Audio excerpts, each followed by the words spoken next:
สนับสนุนโดยน้ำดื่มปาโลมาคำน้ำดื่มสะอาดน้ำดื่มคุณภาพเหมาะแก่พลานามัยของท่าน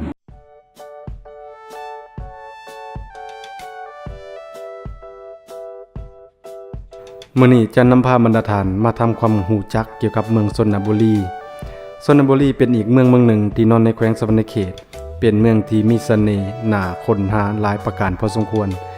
ยิ่งตามคำขวัญของเมืองชนบุรีกล่าวไว้ว่าชนบุรีถิ่นกำเนิดบ่อเกิดไดโนเสาร์กกเข่าลำตังหวายพระจันไล่องค์ศิษย์เนรมิตนกยางขาวฟูงองค์ละมังนังส้มทิวทัศน์ธรรมศาสตร์หนองหลวงมื้อนี้จะพาบรรดาท่านมาทำความรู้จักเกี่ยวกับวัดพระจันไล่ว่ามีความหมายความสำคัญลักษณะศรัทธาของมหาชนที่มีต่อพระจันไล่หรือเทพจันไล่จังได้นั้นเจ้าอธิการวัดพระจันไล่จะเว้าสู่ฟัง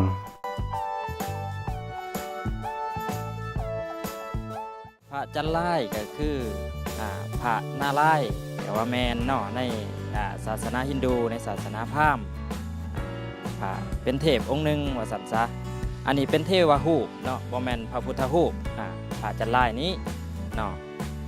และประวัติของเพิ่นเนาะก็มันเป็นศิลปะของฮินดูพราหมณ์เนาะศิลปะเก่าแก่ชนิดหนึ่งในโลกใบนี้เนาะเกิดมาแล้ว 3,000 กว่าปีแต่ว่าประวัติที่แท้จริงนั้นบ่ทราบได้ว่าผู้ใดเป็นผู้นำเข้ามาเนาะแต่ว่าได้ตกทอดมาในเขตเมืองชลบุรีได้เกิดการค้นพบเนาะได้พบเห็นเพิ่นในป่าโคก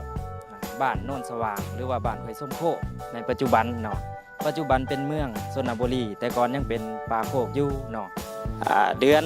5 เพ็งเนาะในการเฉลิมฉลองสงน้ำประจำปีของเพิ่นเนาะเดือน5 เพ็งของทุกปีจะได้มีการเฉลิมฉลอง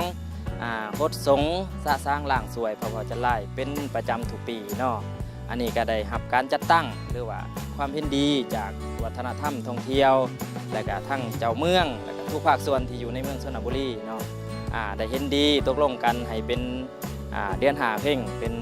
มื้อเฉลิมฉลอง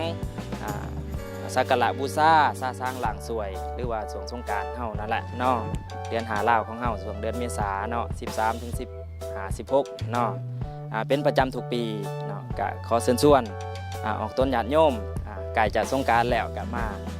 สร้างหลังสวยมาขอลาบขอพรกับเพิ่นได้เนาะถ้าจะถามว่าเป็นหยังสิ่งศักดิ์สิทธิ์ที่เป็นสัญญาศาสตร์ที่มีอยู่ในวัตถุเก่าแก่ในศาสนาพุทธและนอกศาสนาพุทธคนจึงเคารพนับถือศรัทธาท่านนี้ก็อาจเป็นได้ว่าการได้ผลตอบรับที่ได้ตามความมุ่งมา่ปรารถนาแล้วเป็นรูปธรรมนั่นแหละคือสิ่งศักดิ์สิทธิ์ที่เขาเจ้าเคารพนับถือศรัทธา